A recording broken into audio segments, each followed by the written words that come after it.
How's it going, everyone? It's GadgetsBoy. Welcome to another video. And behind me I have the brand new Audi e-tron 55 Quattro. We're going to show you what it's like inside, what this is all about. This is Audi's first fully electric vehicle, and I'm excited to take this on road and see what it's all about and give you my experience of what it's like to actually own a fully electric vehicle. Let's check it out. The Audi e-tron 55 Quattro is the first in the lineup of upcoming all-electric cars coming from Audi. It's also part of Audi's ambition to become fully electric in the future. The e-tron is not as big as the Q7, but just bigger than the Q5, and it's just longer and lower and weighs a hefty 2.5 tons. So it's slap bang in the middle of the Q7 and the Q5. In fact, you might mistake it for the Q5 if you see it on the road. Audi isn't trying to make a car that looks like a Prius, and when I say that, I mean something that looks very, very electric, like an electric car. It has the DNA of an Audi car, the interior is familiar, and getting in just feels like an Audi car. You have some e-tron branding around the front and the back, and a couple on the side, and maybe another one on the inside as well. But besides that, at first glance, it can easily be confused, like I said, for the Q5. And that for me is a good thing. It means if you're an Audi fan, you won't stand out like a sore thumb for being an electric car owner. It just looks like a normal car on the road. Inside the e-tron, Audi's MMI infotainment system is the same way as we've seen as any new Audi car, especially the Q8 for example, with a triple monitor setup. You have a 10.1 inch main monitor and 8.6 inch monitor below it. And behind the steering wheel, you have a wide dynamic monitor where you can adjust the view to suit your driving style. Because it's an electric car, the menu has an additional section just for battery information. So it tells you how long you have left in terms of range. When you plug it in, it tells you how long you'll take to charge, for example, in miles per hour or percentage, how much you have to leave it on to get the battery to get to full 100% charge. Talking about charging the e-tron though, it's very simple to do. You can just charge the e-tron on either side of the car, but not at the same time. So once you plug in one side, the other side is disabled. The charging cables are in front, so you won't lose space in the back either. So it's got its own dedicated space just to put your charging cables. Powered by two electric motors is a 95 kilowatt hour battery. There's a front 168 horsepower front motor and a 198 horsepower back motor, so a total of 302 horsepower. And it peaks out at 402 horsepower for 8 seconds with an overboost function. So if you kick down on the gas pedal, you get that full torque as well at 664 newton meters, and you get that full horsepower at 402 horsepower as well. For charging, it's also able to take 150 kilowatts DC fast charging via CCS fast charging cable, so 0 to 80 in half an hour of charge. However, we don't have any of that along the roadsides in the UK just yet, but when that does come, it means more convenience, better convenience for electric car owners.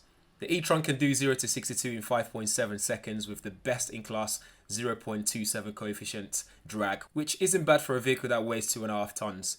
With the battery mounted low, it's also very stable. It feels safe on the motorway especially. It can feel heavy around corners, steering is smooth, but can sometimes be slow to turn, especially when not in sports mode. When it comes to range that it can do, is not as good as the Tesla, for example, but Audi does quote a range of 249 miles, and that is WLTP standards. But using the car in reality, you'll be seeing around 200 miles if you're lucky. But it also depends on your style of driving. So taking the e-tron to Birmingham from southwest of London, I left with 170 miles on the range, and when I arrived, I was left with about 50 miles on the clock, and that's keeping at about 60 miles per hour on average on the motorway. Again, when you get in a car, don't take that miles, the range left in there. Don't just take it like that. You have to drive it for a bit and then see what it actually means for your driving style. For urban driving, there's a brake regeneration system. So when you brake, start and stop in traffic, for example, it will top up your energy. So you can also manually do this by using the paddle shift. So this is a strange thing as well. So if you are a previous Audi user in a sports range or the S line, you might get used to that manual gear paddle shift. But in this one is actually used for, that regeneration, that recuperation of energy. With the powertrain and battery layout, you get a flat floor, which means more leg room in the car. You get 660 litres of boot space and 60 litres in front compartment for your charging cables. The standard model is £71,000 around and comes with a 20-inch alloys, LED headlights, leather seats with electronic adjustable seats, and there's a launch edition as well, which costs £82,000 around that much, with 21-inch alloys, 360 parking camera, matrix LED lights, and a preconditioning system for the AC, seat heating, and a little bit more. The launch edition also comes with a virtual side mirrors, which you've probably seen around on YouTube somewhere. but with this one, we don't get it. For pricing, the government will also give you a 3,500 plug-in grant in the UK. So again, you save some money. The e-tron is packed with a lot of tech, both inside and outside. Plenty of ports available for charging your phones, including wireless charging. You've got Bluetooth, DAB, etc. But at a glance, what's it like to own this fully electric car from Audi? If it's your first time owning a fully electric car, be prepared to add extra time to your journey when traveling long distances. And also make sure you have your route planned with all the charging stations in mind. There's also a built-in sat-nav that will also help you navigate those charging stations as well. So the e-tron mode will help you navigate those charging stations. Charging takes a while also, especially as most charging stations are 7 kilowatts.